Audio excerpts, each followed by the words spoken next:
নমস্কার, আমি সৃজা। ৯ মে মুখ্যমন্ত্রী হিসেবে শপথ নিলেন শুভেন্দু অধিকারী। আর তার ঠিক পরেই আমরা একটা অভূতপূর্ব ঘটনা দেখলাম। কি সেই ঘটনা?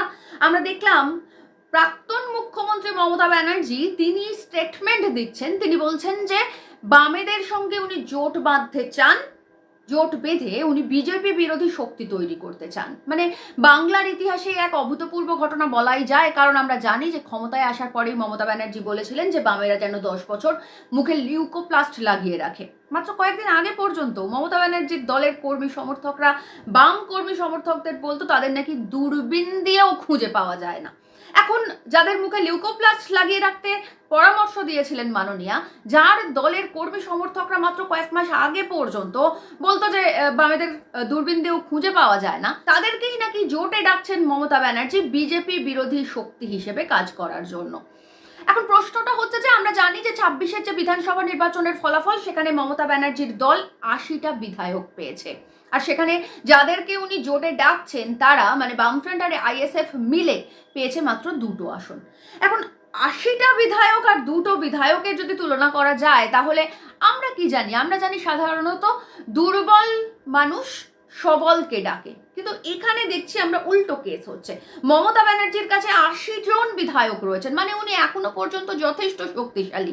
উনি এ রাজ্যের প্রধান বিরোধী দল, ওনার দল থেকেই এখনো পর্যন্ত প্রধান বিরোধী দলনেতা তৈরি হচ্ছে বিধানসভায় যাওয়ার জন্য। সেখানে উনি বামেদের কাছে সাহায্য চাইছেন, বামেদের সঙ্গে জোট বাঁধতে চাইছেন, কারণ বিজেপি বিরোধী শক্তি নাকি তৈরি করতে হবে। এর কারণ কি? সেটা নিয়ে অবশ্যই আলোচনা করব, কিন্তু তার আগে একটুখানি শুনে নি মমতা ব্যানার্জি ঠিক কি বলেছে। অবস্থা, বিজেপিকে যদি রুখতে হয়, লেফটিস্ট সবাইকে, আল্ট্রা লেফট সবাইকে, আমাদের তৃণমূল কংগ্রেস আমরা কথা দিচ্ছি, ন্যাশনাল পার্টি সবাইকে, যার যতটুকু শক্তি আছে, দিল্লিতেও যেমন আমরা লড়াই করব, তেমনি বাংলাতেও আসুন আমরা জোট বাঁধি। আমরা শুনলাম মমতা ব্যানার্জি বলছেন যে উনি চান বিজেপি বিরোধী শক্তি তৈরি করতে বামেদের সঙ্গে জোট বাঁধতে হবে। কিন্তু মমতা ব্যানার্জির তো এখনো পর্যন্ত অনেক ভোট ব্যাংক, এখনো পর্যন্ত 80 জন এমএলএ। তাহলে কেন মমতা ব্যানার্জিকে মাত্র 2 জন বিধায়ক, তাদের কাছে এভাবে মাথা নত করে হাত পাততে হচ্ছে সাহায্যের জন্য? এটা এমনি এমনি হচ্ছে না, এর একটা রাজনৈতিক ব্যাখ্যা রয়েছে। কারণ মমতা ব্যানার্জির মতন এরকম একজন অভিজ্ঞ পোড় খাওয়া রাজনীতিবিদ, তিনি হঠাৎ করেই একদিন মনে হলো আর বামেদের কাছে সাহায্য চেয়ে ফেললেন, এরকমটা হতে পারে না। এর পিছনে গভীর রাজনৈতিক ব্যাখ্যা রয়েছে, আর আমরা চেষ্টা করব সেই ব্যাখ্যাটাই করতে। চলুন সেই ব্যাখ্যাটাই করি যে কি এমন হলো যে 80টা বিধায়ক থাকার পরেও, এতখানি ভোট ব্যাংক থাকার পরেও মাননীয়াকে বামেদের কাছে হাত পাততে হচ্ছে জোট তৈরি করার জন্য। এটার প্রথম এবং প্রধান যে কারণ, সেটা হচ্ছে যে মমতা ব্যানার্জির নিজের কোনো রাজনীতি নেই। মমতা ব্যানার্জি যতদিন পর্যন্ত বিরোধী ছিলেন ততদিন পর্যন্ত ওনার রাজনীতি ছিল যে সিপিআইএম কে রাজ্য ছাড়া করো, অর্থাৎ উনি ক্ষমতায় আসতে চাইছেন। তো এই যে বিরোধী হিসেবে সিপিআইএম কে রাজ্য ছাড়া করো, এটাই ছিল ওনার একমাত্র রাজনীতি। যে মুহূর্তে সিপিআইএম চলে গেল বা বামফ্রন্ট চলে গেল, উনি ক্ষমতায় চলে এলেন, তারপর মমতার রাজনীতি কি? তারপর কিন্তু মমতার আর কোনো রাজনীতি নেই। আমরা যদি খুব ভালো করে সূক্ষ্মভাবে বিচার করি, তাহলে দেখব গত 15 বছর ধরে মমতা ব্যানার্জি কিন্তু কোনো রাজনীতি করেননি। উনি যা করেছেন সেটা সম্পূর্ণভাবে শুধুমাত্র দুর্নীতি করেছেন। অথচ ওনার কাছে কিন্তু রাজনীতি করার জন্য একটা খোলা মাঠ পড়েছিল, তার কোনোটাকেই উনি ব্যবহার করতে পারলেন না। আর সেই কারণের জন্য উনি জানেন ওনার কাছে এই মুহূর্তে যতই 80টা বিধায়ক থাক, যতই ভোট ব্যাংক থাক, সেটা আসলে ফেক। কারণ ক্ষমতা যখন চলে গেছে, তোলাবাজি যখন ওনার দলের লোকজন আর করতে পারবে না, তখন ওনার দলের লোকেরা আর ওনার পতাকাটা বইবে না। এটা আমি আপনি যেমন জানি, উনি তার থেকেও বেশি ভালো জানেন। তাই আগে থেকে প্রিকশন নেওয়ার জন্য বামেদেরকে জোটে ডেকেছেন। এবার আমরা একটুখানি দেখি যে মমতা ব্যানার্জির কাছে ঠিক কতটা খোলা রাস্তা পড়েছিল, কতটা খোলা জমি পড়েছিল রাজনীতি করার জন্য। মমতা ব্যানার্জির কাছে সবার প্রথম ক্ষমতায় আসার পর যে খোলা জমিটা পড়েছিল রাজনীতি করার জন্য, সেটা হচ্ছে জাতিসত্তার রাজনীতি। কারণ আমরা জানি মমতা ব্যানার্জির আগে যারা ক্ষমতায় ছিল, মানে বামফ্রন্ট সরকার 34 বছর যারা ক্ষমতায় ছিল, তারা কখনো ধর্ম জাতের রাজনীতি করেনি, কারণ আদর্শগতভাবে বামপন্থীরা কখনো ধর্ম বা জাতের রাজনীতি করতে পারবে না। তাই ওনার কাছে এই জাতিসত্তার যে রাজনীতির রাস্তাটা, সেটা পুরোপুরি ক্লিয়ার ছিল। উনি চাইলেই একটা বাঙালি জাতিসত্তার আবেগকে উস্কে দিয়ে ওনার নিজস্ব একটা ভোট ব্যাংক তৈরি করতে পারতেন, যে ভোট ব্যাংকটা ওনার আজকের দিনে কাজে আসতো কিন্তু উনি সেটা করেননি। তার কারণ হচ্ছে ক্ষমতায় আসার পরেই উনি অবাঙালি পরিবেষ্টিত হয়ে গেলেন। ওনার মুখ্য সচিব থেকে শুরু করে স্বরাষ্ট্র সচিব থেকে শুরু করে ডিজি সকলেই অবাঙালি হয়ে গেল। অথচ বামেরা কখনো ধর্মজাতের রাজনীতি না করার পরেও কিন্তু 34 বছরের সমস্ত মুখ্য সচিব স্বরাষ্ট্র সচিব সবাই বাঙালি ছিল।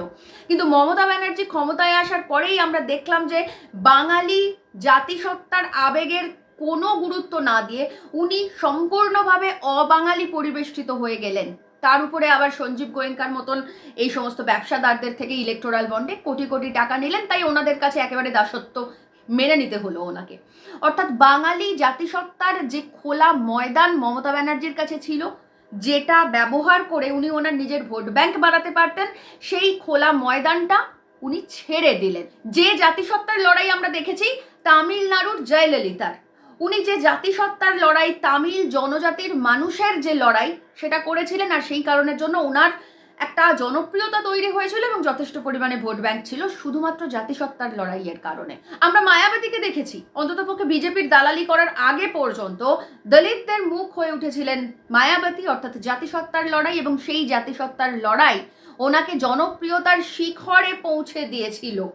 আমরা দেখেছিলাম, তারও আগে শিবসেনাকে দেখেছি যে জাতিসত্তার লড়াই করেই একটা দল বছরের পর বছর ধরে ক্ষমতায় টিকেছিল। কিন্তু মমতা ব্যানার্জি লুজার, তাই এতখানি জমি, ফাঁকা জমি পড়ে থাকার পরেও সেই জাতিসত্তার আবেগকে উনি কাজে লাগাতে পারেননি, বরং অবাঙালি মানুষজনকে অনেক বেশি প্রায়োরিটি দিলেন এই বাংলার বুকে। তাই বাঙালি জাতিসত্তার আবেগের যে ভোট ব্যাংক তৈরি হতে পারতো সেটা ওনার তৈরি হলো না। এরপর কি হতে পারতো? এরপর যে ভোট ব্যাংকটা মমতা ব্যানার্জির তৈরি হতে পারতো সেটা হচ্ছে যে নিম্নবিত্ত শ্রেণীর ভোট ব্যাংক, অর্থাৎ এই সমাজের যে সমস্ত শ্রমজীবী খেটে খাওয়া মানুষজন রয়েছেন তাদের একটা ভরসার জায়গা হতে পারতেন মমতা ব্যানার্জি। কিন্তু তিনি সেটা হতে পারলেন না, কারণ প্রথম থেকেই উনি চুরি দুর্নীতিতে এতটা ডুবে গেলেন, ওনার দলের লোকজনকে উনি বুঝিয়েই দিলেন যে ভাই তোলো 75% কালীঘাটে দাও, 25% নিজেরা খাও, নিয়ে দলটাকে টিকিয়ে রাখো বা পতাকাটা ধরো। মানে কর্পোরেট লেভেলের একটা রাজনৈতিক দল উনি বানিয়ে ফেললেন। তার ফলে কি হলো?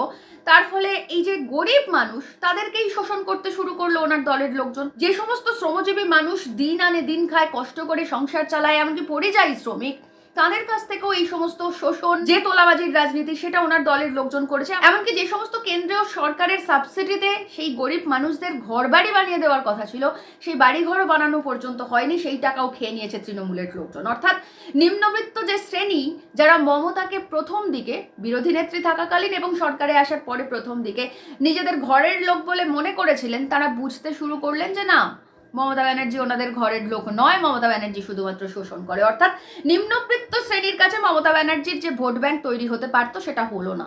যে ভোট ব্যাংক রয়েছে নীতিশের কাছে, কর্মী ভোট ব্যাংক, আমরা জানি নীতিশকে কেন্দ্রের রাজনীতিতে পাল্টুরাম বলা হয়, কারণ উনি যখন তখন যে কোনো জায়গায় পাল্টি খেয়ে যান, কিন্তু তারপরেও ওনাকে এতটা গুরুত্ব দেওয়া হয় কেন্দ্রের রাজনীতিতে এবং ওনার রাজ্যের রাজনীতিতে। কেন? কারণ নীতিশের কাছে একটা নির্দিষ্ট পরিমাণ কর্মী ভোট ব্যাংক আছে, তারা নীতিশ যা বলবে সেটাই করবে। তো এরকম একটা শক্ত ভিত্তের ভোট ব্যাংক মমতা ব্যানার্জি সেদিন তৈরি করতে পারলে আজকে বামেদের কাছে হাত পাততে হতো না। তিনি সেটা করতে পারেননি। ঠিক একই কথা কিন্তু লালু প্রসাদ যাদবের ক্ষেত্রেও। লালু প্রসাদ যাদবেরও বেশ কিছু দুর্নীতি সামনে এসেছিল, যদিও সেটা তৃণমূলের তুলনায় কিছুই না, কিন্তু তাও সামনে এসেছিল। কিন্তু তারপরেও যাদব ভোট ব্যাংকটাকে লালু কখনো ছাড়েননি, আর সেই কারণের জন্য লালু প্রসাদ, পরবর্তীতে তার ছেলে, সবাই কিন্তু অন্ততপক্ষে বিহারের রাজনীতিতে প্রাসঙ্গিক থেকে গেছেন আজও। কিন্তু মমতা ব্যানার্জি সেই গরিব মানুষদের কখনো মাসিহা হয়ে উঠতে পারেননি, তাই গরিব মানুষদের ভোট ব্যাংক ওনার সঙ্গে নেই। এরপর মমতা ব্যানার্জি যেটা করতে পারতেন সেটা হচ্ছে যে মধ্যবিত্তদের ভোট ব্যাংকটাকে কুক্ষিগত করতে পারতেন, মানে নিজের গ্রিপে আনতে পারতেন, যেটা চেষ্টা করেছেন কেজরিওয়াল। উনি ক্ষমতায় আসার পরেই 200 ইউনিট বিদ্যুৎ ফ্রি দিয়েছেন, এমনকি মহিলাদের বাসের টিকিট লাগবে না বলেছেন। তাছাড়াও শিক্ষা ব্যবস্থার প্রভূত উন্নতি করেছেন। অর্থাৎ মধ্যবিত্ত মানুষ যেটা চান সেটার বেশ কিছু সাহায্য করে মধ্যবিত্ত একটা ভোট ব্যাংককে কিন্তু কেজরিওয়াল নিজের দিকে আনতে পেরেছিলেন। ঠিক একই রকম ভাবে যখন 10ই মে থালাপতি বিজয় শপথ নিচ্ছেন মুখ্যমন্ত্রী হিসেবে, উনি প্রথম যে ফাইলটা সই করেছেন সেটাও কিন্তু ওই 200 ইউনিট ফ্রি বিদ্যুতের ফাইল। অর্থাৎ প্রথমেই মধ্যবিত্ত ভোট ব্যাংকটাকে পকেটে পুরে নিলেন এই থালাপতি বিজয়, যেটা করেছিলেন কেজরিওয়াল। কিন্তু মমতা ব্যানার্জি এই মধ্যবিত্ত ভোট ব্যাংকটাকেও নিজের পকেটে পুরতে পারলেন না। কোনো রকম সুযোগ সুবিধা তো উনি দিলেনই না, উল্টে সঞ্জীব গোয়েঙ্কার কাছ থেকে ইলেকটোরাল বন্ডে কোটি কোটি টাকা খেয়ে বিদ্যুতের মাসুল আরো পরিমাণ বাড়িয়ে দিলেন, যাতে সব থেকে বেশি সমস্যায় পড়লো মধ্যবিত্ত শ্রেণী। এবং একই সঙ্গে আমরা জানি যে শিক্ষা ব্যবস্থা সেটা তো পুরোই শেষ করে দিলেন। 8,000 বাংলা মাধ্যম সরকারি স্কুল বন্ধ করে দিয়েছেন এবং তার সঙ্গে 26,000 শিক্ষকের চাকরি চলে গেছে, সরকারি কর্মীদের দিয়ে দিলেন না। তাহলে কি হলো? তাহলে যেটা হলো সেটা হচ্ছে যে মধ্যবিত্ত জনগণকে উনি পকেটে পুরতে পারতেন, যে জনভিত্তি তৈরি করতে পারতেন, যে ভোট ভিত্তি তৈরি করতে পারতেন, সেটা উনি করতে পারলেন না, সেখানে উনি ব্যর্থ হলেন। এরপর যেটা বলবো সেটা সব থেকে গুরুত্বপূর্ণ, যেটার জন্য মমতা ব্যানার্জির সব থেকে বেশি ঝাঁপানো উচিত ছিল, কিন্তু উনি সেটা একেবারেই পারলেন না। কারণ এতটাই দুর্নীতিপরায়ণ মহিলা উনি, যে সেইটুকু সাহায্যও মানুষকে করতে পারলেন না, শুধুমাত্র নিজের ধান্দাবাজির জন্য। আর সেটা হচ্ছে মহিলা আবেগ। আমরা দেখেছিলাম মমতা ব্যানার্জি যখন বিরোধী দলনেত্রী ছিলেন বা ক্ষমতায় আসার পর প্রথম দিকেও, তখন কিন্তু দিদির আবেগ প্রচন্ড ছিল। ঠিক যেটা আমরা জয়ললিতার ক্ষেত্রে দেখেছিলাম, যে আম্মার আবেগ। তামিলনাড়ুর মানুষ জয়ললিতাকে প্রায় নিজের মায়ের পরের জায়গাটা দিয়েছিলেন, কারণ উনি মহিলাদের ওই আবেগটাকে কাজে লাগাতে পেরেছিলেন, ওই মহিলাদের আবেগটাকে নিয়ে উনি ভোট ব্যাংক তৈরি করতে পেরেছিলেন। কিন্তু মমতা ব্যানার্জি কি করলেন? মমতা ব্যানার্জি পার্ক স্ট্রিট থেকে কামদুনি হয়ে হাঁসখালি প্রত্যেকটা ধর্ষিতা মহিলাকে উনি অপমান করলেন। উনি একটার পর একটা ভুলভাল স্টেটমেন্ট দিলেন। কখনো বললেন ক্লায়েন্টের সঙ্গে বচসা, কখনো বললেন ছোট্ট ঘটনা, কখনো বললেন ছোট ছোট ছেলেদের ভুল হয়ে গেছে। আর এটার শেষ পেরেকটা পুঁতল অভয়াকাণ্ড। অর্থাৎ যে মহিলা আবেগটাকে কাজে লাগিয়ে উনি মহিলা ভোট ব্যাংক তৈরি করতে পারতেন, সেই মহিলা ভোট ব্যাংকটাও উনি তৈরি করতে পারলেন না। আর সেই কারণের জন্য এই মুহূর্তে দাঁড়িয়ে 80টা বিধায়ক থাকার পরেও মমতা ব্যানার্জির ঠিক এরকম একটা দেউলিয়া অবস্থা। কারণ মমতা ব্যানার্জি জানেন 80টা কেন, 180টা বিধায়ক থাকার পরেও যেহেতু উনি এখন ক্ষমতায় নেই, যেহেতু ওনার দলের লোকজন আর তোলাবাজিটা করতে পারবে না, যেহেতু ওনার দলের ছোট ছোট ভাইরা ধর্ষণ করলে আর পার পাবে না, তাই ওনার দলের পতাকাটা আর কেউ ধরবে না। আর সেই কারণের জন্য ওনার এই দেউলিয়াপনা, আর সেই কারণের জন্য উনি বামেদেরকে, মানে যাদের মাত্র 2টো বিধায়ক, তাদেরকে ডাকছেন জোট করে বিজেপির বিরুদ্ধে লড়াই করতে। অর্থাৎ মমতা ব্যানার্জি না জাতিসত্তার রাজনীতি করতে পারলেন, না নিম্নবিত্ত শ্রেণীকে কাজে লাগাতে পারলেন, না মধ্যবিত্ত শ্রেণীকে কাজে লাগাতে পারলেন, না মহিলা আবেগকে কাজে লাগাতে পারলেন। এর কোনোটাই কাজে লাগাতে পারলেন না, শুধুমাত্র নিজের আর ভাইপোর দুর্নীতি করে গেলেন। আর সেই কারণের জন্য আজকে একেবারে উঁচু স্তর থেকে, আকাশ থেকে একেবারে ধপাস করে মাটিতে পড়ে খেই হারিয়ে ফেলেছেন উনি। এবং কোনো রকম ভোট ব্যাংক, কোনো রকম জনভিত্তি, কোনো রকম মানুষের ভালোবাসার ধারে কাছে পৌঁছতে পারলো না মমতা ব্যানার্জির দল তৃণমূল কংগ্রেস। এবং এই দলটার আগামী দিনে যে কোনো অস্তিত্ব থাকবে না, সেটা আপনি আমি যেমন জানি, তার থেকেও অনেক বেশি জানেন মমতা নিজে। সেই কারণের জন্য এই জোটের আহ্বান, অর্থাৎ যে দলকে দূরবীন দিয়েও খুঁজে পাওয়া যাচ্ছিল না, সেই দলের সঙ্গে জোট বেঁধে এখন প্রাসঙ্গিক থাকার চেষ্টা করছে তৃণমূল কংগ্রেস।